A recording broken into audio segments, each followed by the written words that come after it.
Hey guys, welcome to this week's Job with Jason, your weekly real estate mortgage update. As we head into the middle of July, Houston weather is scorching hot, as is the market, okay? It's still a tight listing inventory and people bidding over houses. But let me tell you something I keep hearing popping up from our top realtors and some clients that are calling in that need some help, okay? So this week's topic is don't sabotage my loan.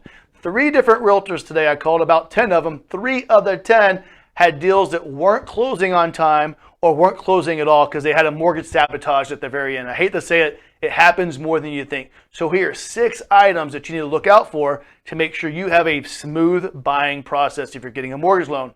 Number 1, always make sure and check for timeshares, okay? Timeshares do not show up on credit reports, and sometimes they have very hefty payments. I know it sounds weird that people do timeshares, but I still see this out of every 20 loan applications, probably 1 or 2 have a timeshare out there.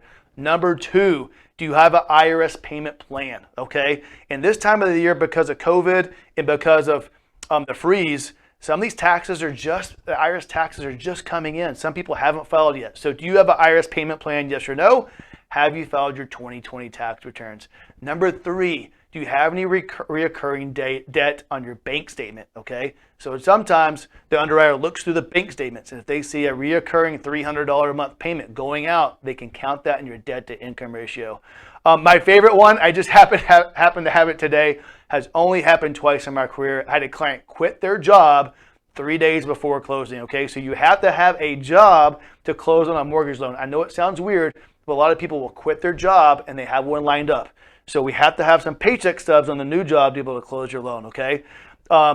Then 5th one is your marital status in Texas. Super important. Are you separated? Are you single or divorced? In the state of Texas, you're either single or you're divorced. So I have had clients coming from other states saying they're single, but they're really separated, okay?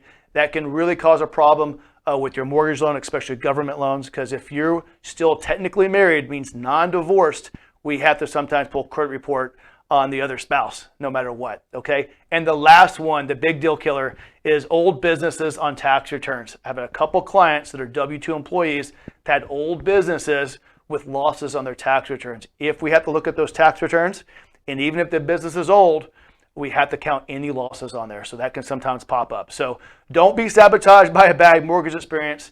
Make sure you're getting all the right data to the loan officer. If you have any questions on this, give us a call. We're experts at this. We want to get all the data up front so you close on time. Give us a call if you have any questions. 281-882-8888.